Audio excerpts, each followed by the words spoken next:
cash. Maybe they even tranquilized her with date rape drugs. And if Anna's like many others, she stays sedated with alcohol, weed, or coke to numb the pain. Chances are she faces STDs and HIV because she's denied access to protection. We don't know what she's been through because we only see Anna smiling, and they keep showing Anna smiling so that you'll keep watching. See, pornography is integral to human trafficking and prostitution. In 9 countries, almost half, 49%, said that pornography was made of them while they were in prostitution. This generation fights sex trafficking more than anyone ever has, and more than anyone ever has, this generation consumes porn. Fighting human trafficking and then watching porn is like protesting a corrupt politician and then donating to his campaign. You browse privately going from Anna to Zoe and back to Anna. Watch your favorite fantasy and then walk away. But Anna's still there. She's stuck there, stuck in this life because you click. Each click, each link, each URL visit and play button, this is the currency of porn. This is the price of Anna's life. The $100 billion pornography industry is fueling the appetite for children as well. Teenage girls now make up the biggest slice of viewable porn, which by definition is considered trafficking. The demand for porn fuels the trafficking industry, and you can take away that demand. You can cut the cord on this machine. You can bankrupt the system. You can empty the pimp's pockets. You can free Anna by simply refusing to click.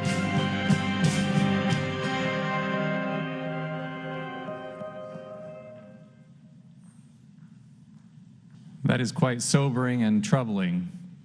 And now I want to introduce Stanley Stevenson. Stanley calls Berrien Springs home, having moved here in the late 1960s after coming to this country with his parents from South Africa. He completed high school at Cedar Lake Academy and did his undergraduate and 2 graduate degrees in social work and counseling right here at Andrews University. He has worked in the field of chronic mental health treatment, marriage, family, and individual counseling, and he taught at Southern Adventist University for 13 years, where his focus was on family studies, including human sexuality.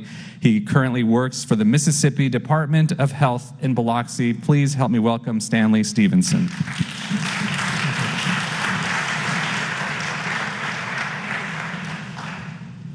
So the question is, does pornography cause violence towards women? It's a great question. It's a question that we've studied for a long time, decades. But I think a better question is what just came up, and that is that pornography is violence towards women. And to understand how that has affected us and how we got there, we need to take a look at a few things that might help us. Some of the learning objectives for today might be that there is a relationship between societal pornification, if you want to call it that, the consumption of pornography and violence towards women, and that pornography is a serious problem among Christians, among leaders. When you leave today, I hope that you have just a little picture of how violence towards women is connected to pornography, and that pornography use breaks down marriages, relationships. That addiction to pornography is treatable, and there are some first steps. But to understand how we got here, we need to look at what's called our culture of sexualization and what that looks like and how that affects us and how it affects you, your kids, your little sister and your little brother. How did we get here to this place where pornography is viewed and consumed in such a nonchalant manner? Well, back in the 60s, or even prior to that, if you wanted pornography, you had to go to a guy, and he had a brown paper bag under the counter because it was illegal to sell it. Then came along Hugh Hefner, and he put together a fashion magazine and a men's lifestyle magazine, and he happened to throw naked women into the magazine, and so it became a sophisticated way to look at it. But then there was this commission on pornography in the late 60s, and I want you to pay attention to the third point, which says there's no evidence that exposure to explicit sexual material adversely affects character or the moral attitudes regarding sex and sexual conduct. This was the finding of the Blue Ribbon panel. Then came the sexual revolution, and then most significantly, then came the internet. But 40 years of research has taught us something very interesting, very different from that blue ribbon panel, which is the younger boys get to pornography, the more it limits their, this is really interesting, capacity for intimacy, the more it decreases their empathy for rape victims, the more it increases depression and anxiety and increases habitual use of pornography, and the more likely they are to engage in risky sexual behavior. Most children learn about sex through pornography. As much as we would like to think that we provide the education and we have a healthy home environment, research tells us that kids learn about sex from pornography. The outlets usually portray pornography and sexuality in which men dominate women into submission, often using violence. Let's just take a look at sexualization. It's a term that we use a lot, but we may not fully understand it. A person's value only comes from his or her appeal and behavior. You aren't valued for your mind or for your character, but if you are living in a sexualized culture and you have been sexualized, this is where your value comes from. A person is held to a standard that equates physical attractiveness with being sexy. The prettier you are, the sexier you must be. A person is made into a thing for others' sexual use. Sexuality is an appropriately imposed upon a person.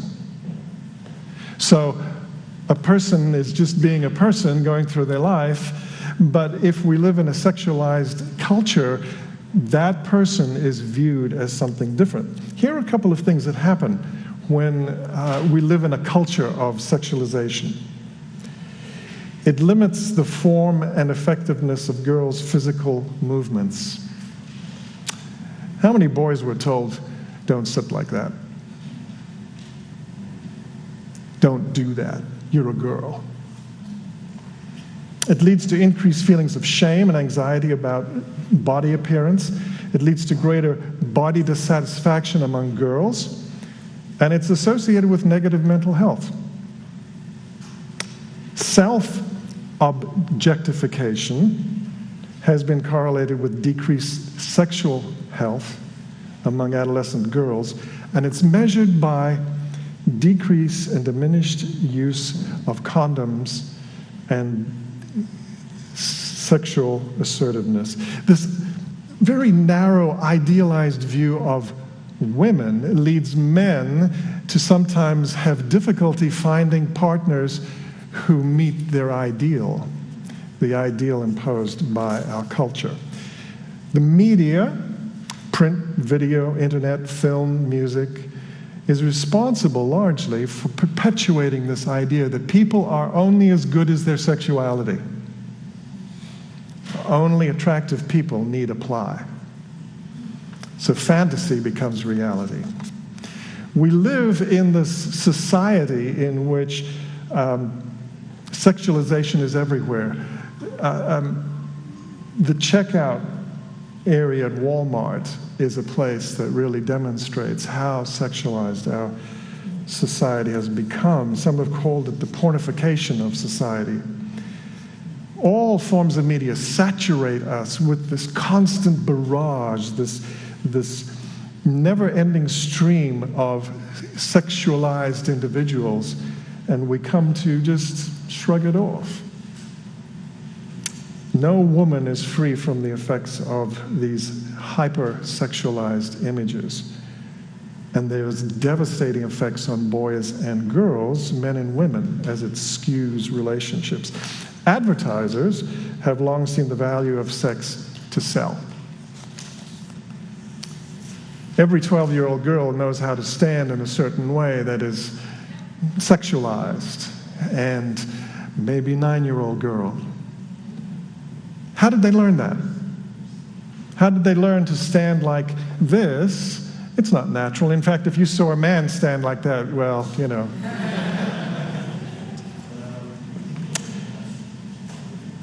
A case can be made that children are sexually abused through their exposure to pornified images at the checkout stand at Walmart and the images they consume on their smartphones and on their computers. Women's bodies are routinely used as commodities, always depicting women enjoying the experience. And interestingly, it's the same attitude of enjoyment that is projected in pornography when a woman is being assaulted.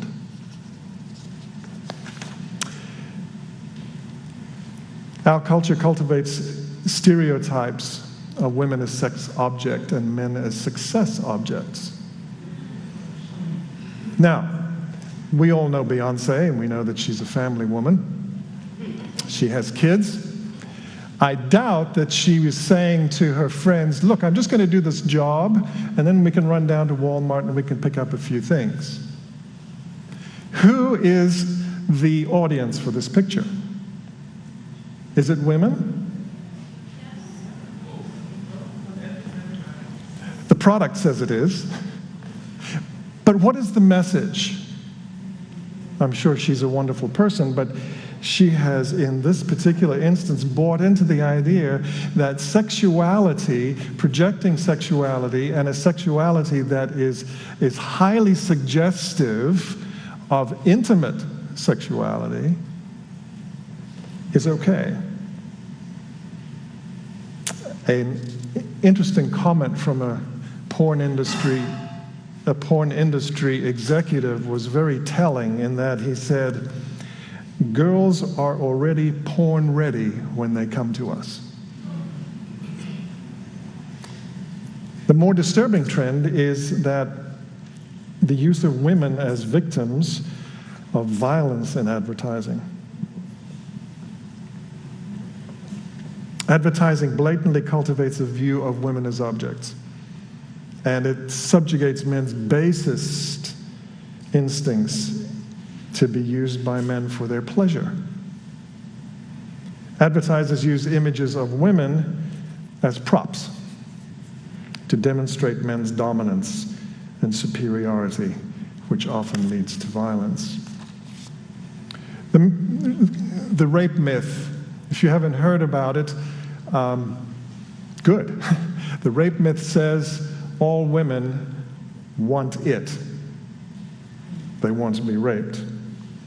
Treating sex as a commodity has produced a culture that eroticizes dominance and depersonalizes sexuality, leading to devaluing partners and relationships and the increase in viewing women as objects, making it easier to violate them. You see, when you can make a woman into an object, you're not violating a woman anymore. You're violating an object. Regular exposure to this content has emerged as one of the many risk factors contributing to attitudes that are more accepting of sexual aggression. Frequent consumption of sexually explicit media is linked both to sexually aggressive behavior and to an attitude supportive of sexual violence. This particular ad was eventually removed because it is suggesting that rape is a pretty sophisticated thing. Gang rape is really, it's not all that bad.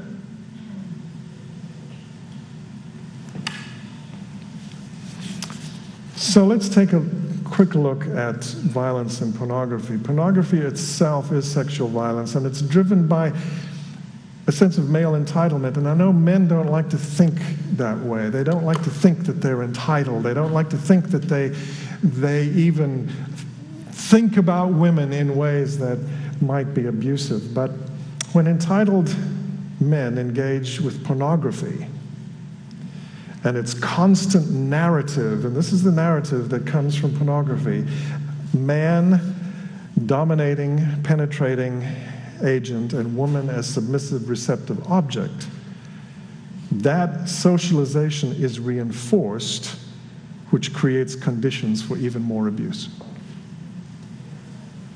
It becomes acceptable to perpetrate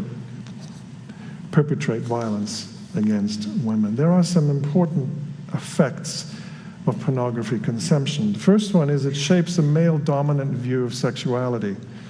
Pornography is very, very good at delivering women and their bodies as a collection of parts from the person to be penetrated and abused. Pairing violence with sex together, this is very interesting. Pairing violence with sex together, research has showed us, it renders the violence invisible.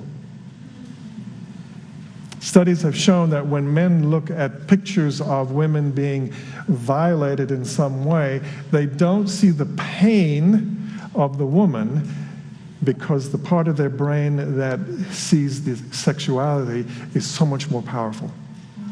It shuts off the prefrontal cortex, and the man cannot even see or fully grasp or have empathy for the woman who is being brutally abused. It also teaches men that forced submission of women is attained in this way. Contributes to violence by fostering feelings of aggression and in sexual content.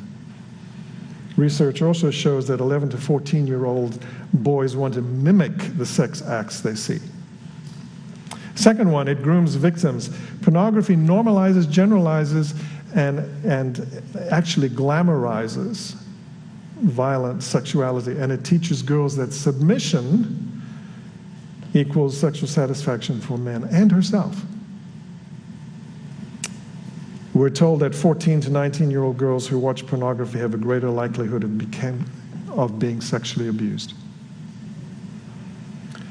Pornography changes brain function, literally changes brain function, and switches off the critical thinking, the prefrontal cortex, so that the user's internal fantasy world becomes their reality. And the more they watch, the more the fantasy becomes reality.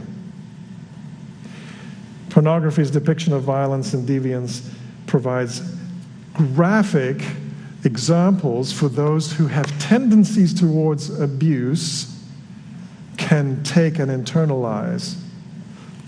It makes aggression visible. Pornography actually switches off empathy. A few years ago, 50 Shades of Grey came along, and it was an instant hit. How is it possible that such a graphic book and then film could have such wide acclaim? This is pornography that has continued to groom the next generation of men to believe that they are entitled to violent sexual behavior and that women should enjoy it. This is the message. The movie was just the next logical step in a culture that has become sexualized and numb to the sexualization. You flip through a magazine, you look at an ad that might be highly sexualized, and you may not give it a second thought anymore because it is so pervasive that you don't think about it. But yet, that seeps into the culture. It seeps into the minds of young people, and they believe that that is normal sexuality. I wish I could say that this movie is the world that your 9-year-old child or brother or sister is stepping into. I wish I could say that. But when they begin exploring pornography, they see far, far worse than this movie could depict. Ted Bundy, I don't know if you remember Ted Bundy, who killed over 35 girls, said that he became interested and excited by, and he attributes some of his sexual aggression to pornography that he found in the trash can when he was 13 years old. What's truly frightening is that your 8 and 9-year-old brother, sister, child can see far, far worse on their cell phone on the playground.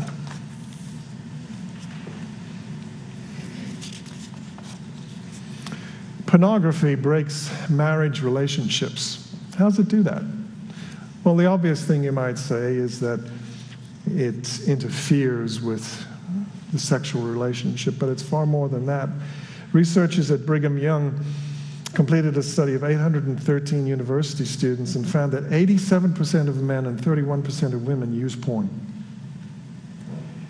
And that 67% of men and 49% of women find porn use acceptable.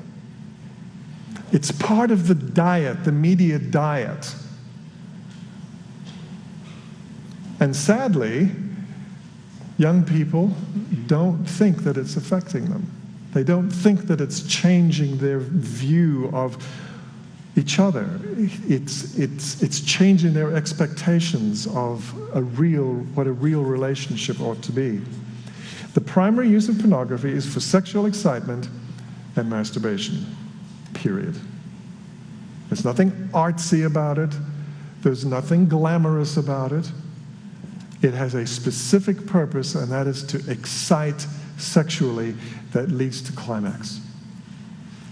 Once that climax is paired with those images, that release, in men in particular, that sexual release cements those images, sights, and sounds in the brain, and they're there forever.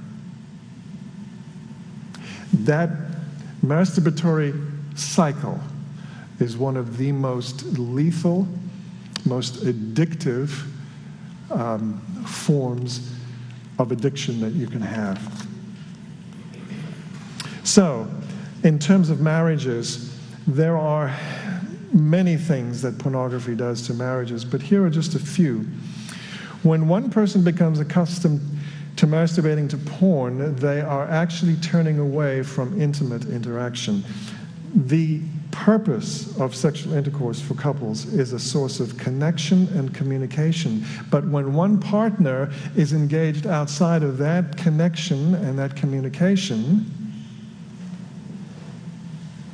it is a pushing away of that intimacy. When watching pornography, the user is in total control of the sexual experience. Sexuality with a real partner, a spouse, is a mutually enjoyed experience.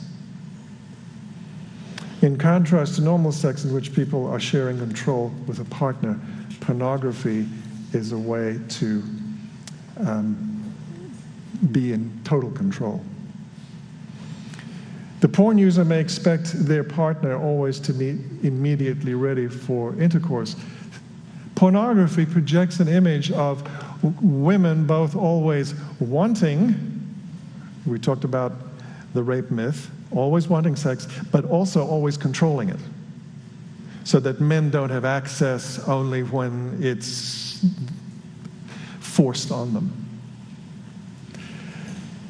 The porn user may expect their partner to be constantly available, like they are in the movies, like they are on the pages of the magazine, like they are on the internet. This is unrealistic as well. Research has revealed that genital excitement leads to desire for sex only 10% of the time in women and 59% in men. Some porn users rationalize that pornography is okay if it doesn't involve partnered sex. It's just me. Who cares? And instead relies only on masturbation. While this may accomplish orgasm, the relationship goal of intimate connection is still lost. Interesting statistic from the Academy of Matrimonial Attorneys, fairly recent, says 68% of divorces involve one party meeting a new partner over the internet, and 56% of divorces involve one party having an obsessive interest in pornographic websites. Pornography destroys marriages on many levels. It does many things. It creates shame, it creates isolation, it creates a level of dissatisfaction, it destroys self-esteem, and it breaks trust. The thing about pornography is that it's not like alcohol or some other drug. It's not more of it. that gets the fix. It is the perversity. You don't get the same feeling of sexual high with the same amount of pornography. It has to be more perverse. And that degrades marriages, it degrades relationships.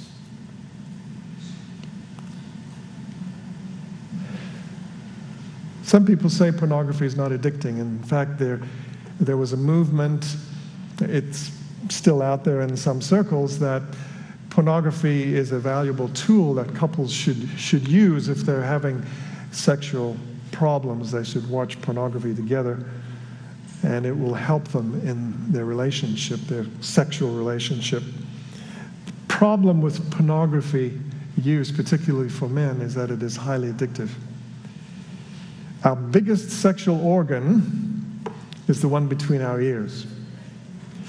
That's where we feel our feelings. That's where we feel the highs. That's where we feel pleasure. That's where we feel pain.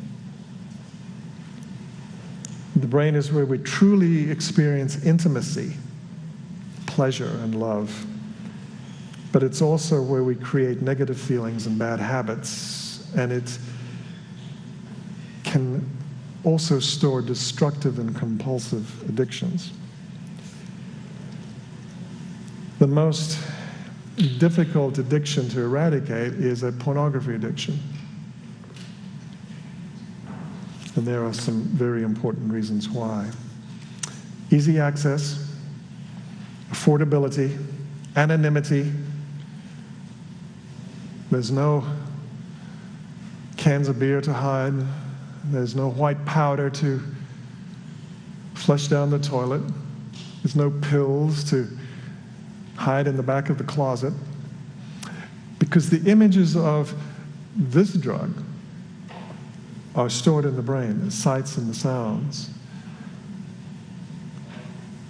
The high that an addict gets from pornography is equal to, if not greater than, cocaine and heroin. And addicts have the same withdrawal symptoms, by the way. So what do we do? How do we look at this? Christians in pornography, men, 77% look at pornography weekly. Women looking at pornography. Is there recovery? There's plenty of recovery opportunities. There's plenty of options. The church has plenty of materials. There is hope. We need to stem the tide. We need to educate kids from the time they're in elementary school. Sabbath school leaders, pastors, everyone needs to be educated. What we feed grows and what we starve dies. We may not be able to end pornography, but we can end the use of pornography as it destroys lives, marriages, families in the church. Thank you.